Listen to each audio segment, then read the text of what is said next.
রমজান মাসে বাজারগুলো কিন্তু অন্য মাসের চেয়ে একটু বেশিই করা হয়, কারণ যেহেতু আসলে রমজান মাস সব কিছু ভালোও লাগে না সারাদিন রোজা থেকে। তো তার জন্য কিন্তু এবার রমজান মাসের বাজারটাও একটু লেট হয়ে গেছে।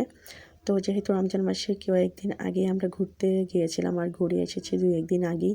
তো দেখা যায় ওইভাবে আসলে সব কিছু প্রিপারেশন করা হয়নি, তাই একটু লেট হয়ে গেছে। তো যাই হোক, এখানে কিন্তু একে একে সব জিনিসই আনা হচ্ছে। তো এখানে দেখতে পাচ্ছেন ইফতার নেওয়ার জন্য আঙুর আনা হয়েছে। আর সেই সাথে এখানে যেহেতু সারা মাস জুড়েই লাগে, ঘরে আছে, তারপরও যেটা লাগে সেটা হচ্ছে মেনলি খেজুর। তো খেজুর আনা হয়েছে, সেই সাথে এখানে তেল আনা হয়েছে। তো খেজুরগুলো আমার এগুলোই খুব বেশি ভালো লাগে, কারণ যেগুলো একটু রসালো হয় আর একদম ঝরঝরে হয় সেই খেজুরগুলো খেতে ভালো লাগে। তো এখানে দেখতে পাচ্ছেন সয়াবিন তেল আনা হয়েছে ভাজাভাজির জন্য, আর সেই সাথে এখানে বুট। তো এখানে কিন্তু ছোলা বুট আনা হয়েছে আর বেসন আনা হয়েছে। তারপরে কিন্তু আপনার গুড় এনেছে, মুড়ি এনেছে। তো একে একে আরও কিছু আনবে। এখানে কিছু শুকনো মরিচ, আর এটা হচ্ছে কম ঝালের, বেশি ঝালের মরিচও আছে, কিন্তু ভর্তা খেতে গেলে কম ঝালের মরিচটা খুবই ভালো লাগে, কারণ বেশি ঝাল দিয়ে ভর্তা বানাতে গেলে কালারটা সুন্দর আসে না, মরিচ অল্প দিতে হয়। তো যাই হোক, এখানে আমি ইফতার নেওয়ার জন্য বুটটা রেডি করে নিচ্ছি। তো এখানে বুট একদম সিদ্ধ করে নিয়েছি 80%। আর বুট ভালোভাবে সিদ্ধ না হলে আসলে আমাদের বাসায় কেউ পছন্দ করে না। তো এখানে আলুটাকে আগে দিয়ে দিয়েছি, আলুটাকে একটু কষিয়ে নিয়ে তারপর কিন্তু বুট দিয়ে দিলাম। অনেকেই আছে যে বুটের সাথে আলুটাকে সিদ্ধ করে নেয়, আমি একটু আলুটাকে ফার্স্টে কষিয়ে নিই, কষিয়ে নিয়ে পরে বুটটা দিয়ে দিলে আসলে একসাথেই হয়ে যায়। তো লাস্টে একটু জিরা ফাঁকিটা দিয়ে দিলাম, একটু ধনিয়া পাতা দিয়ে দিলাম। তো এই হচ্ছে আমার বুটটা একদম রেডি হয়ে গেল। তো বুটটাকে নামিয়ে রেখে তারপর অন্য বাকি কাজগুলো করে নেব।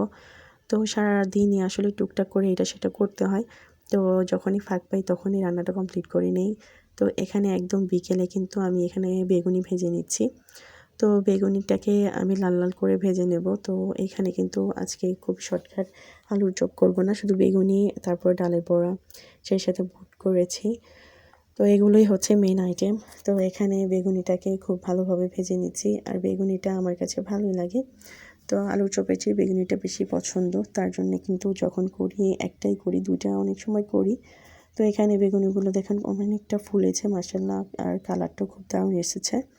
তো এখানে একে একে যেহেতুগুলো বেগুন ছিল, বেগুনগুলো আসলে ভেজে নিলাম একে একে, আর সেই সাথে সাইড দিয়ে ডালের বড়াগুলো দিয়ে দিচ্ছি।